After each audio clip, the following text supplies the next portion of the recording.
Doctor সাহেবরা 9টা 5টা office করার পরেও অনেক প্রাইভেট প্র্যাকটিস করতে পারে। তারপরে তাদের কেন অভাব পড়ে? আমার কেন এজেন্সি লাগে, আমার কেন প্রাইভেট ক্লিনিক লাগে, আমার কেন মানুষের কাছ থেকে শুধু অহেতুক টেস্টের কথা বলে পয়সা নেয়? দুর্নীতি দমন কমিশনের আয়োজনে নারায়ণগঞ্জে গণশুনানি অনুষ্ঠিত হয়েছে। বৃহস্পতিবার সকাল থেকে দুপুর পর্যন্ত নারায়ণগঞ্জ জেলা শিল্পকলা একাডেমি অডিটোরিয়ামে গণশুনানির আয়োজন করা হয়। এতে 55টি অভিযোগের বিষয়ে শুনানি হয়।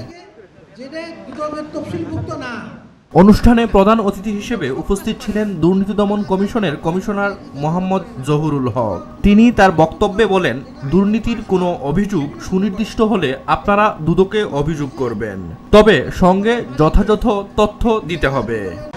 আপনারা সুনির্দিষ্ট অভিযোগ করেন, যদি অভিযোগ এই অফিস নাও নেয় আমাদের সেন্ট্রাল অফিসকে জানান, কমিশনকে জানান, কমিশন অবশ্যই আপনারা নেবে এবং এই অফিসও যে কোনো অভিযোগ গ্রহণ করবে। শুধু এই অফিস একটা আপত্তি করবে আপনাদেরকে, যেটা দুদকের তফসিলভুক্ত না সেটা নেবে না। দুদক সব কাজ পারে না, থানার কাজ দুদক করে না, সিআইডি কাজ দুদক করে না।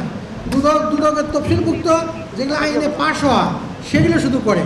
হাসপাতাল নিয়ে নানা সমস্যার কথা উল্লেখ করে তিনি বলেন, চিকিৎসকরা সকাল 9টা থেকে বিকেল 5টা পর্যন্ত সরকারি হাসপাতালে দায়িত্ব পালন করেন, তারপর প্রাইভেট হাসপাতালে যেতে পারেন। হাসপাতাল নিয়ে নানা সমস্যার কথা উল্লেখ করে তিনি বলেন, চিকিৎসকরা সকাল 9টা থেকে বিকেল 5টা পর্যন্ত সরকারি হাসপাতালে দায়িত্ব পালন করার পর প্রাইভেটে রুগী দেখতে পারেন, তারপরও তাদের কেন অভাব পড়ে? আমি হসপিটাল কর্তৃপক্ষ একটু বলতে চাই, হসপিটাল নিয়ে একটা কমন সমস্যা সারা দেশে। হসপিটালরা ব্যবসায়িক কারণে হসপিটালকে প্রাইভেট সংস্থা বানিয়ে ফেলছে। হসপিটালগুলো সরকারি সংস্থা হয়, এটা প্রাইভেট সংস্থা না হয়। অন্যান্য সকল অফিস 9টা 5টা অফিস করে, ওই বেতনের দিন যায়।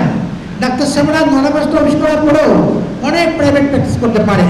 তারপরে তাদের কেন অভাব পড়ে? আমার কেন এজেন্সি লাগে, আমার কেন প্রাইভেট ক্লিনিক লাগে, আমার কেন মানুষের কাছ থেকে শুধু অহেতুক টেস্টের কথা বলে পয়সা নেয়? গণশুনানি অনুষ্ঠান সঞ্চালনায় ছিলেন নারায়ণগঞ্জ জেলা প্রশাসক মোহাম্মদ মাহমুদুল হক। এ সময় উপস্থিত ছিলেন দুদকের মহাপরিচালক প্রতিরোধ মোহাম্মদ আক্তার হোসেন, দুদকের পরিচালক মোহাম্মদ মুর্শেদ আলম, জেলা পুলিশ সুপার গোলাম মুস্তফা রাসেল, দুর্নীতি দমন কমিশনের সমন্বিত জেলা কার্যালয়ের উপপরিচালক মাইনুল হাসান রৌশনী প্রমুখ। মোট 55টি দুর্নীতির অভিযোগ দুদকের গণশুনানিতে জমা হয়। তার মধ্যে দুদক 5টি অভিযোগ তদন্ত করার জন্য দায়িত্ব নিয়েছে।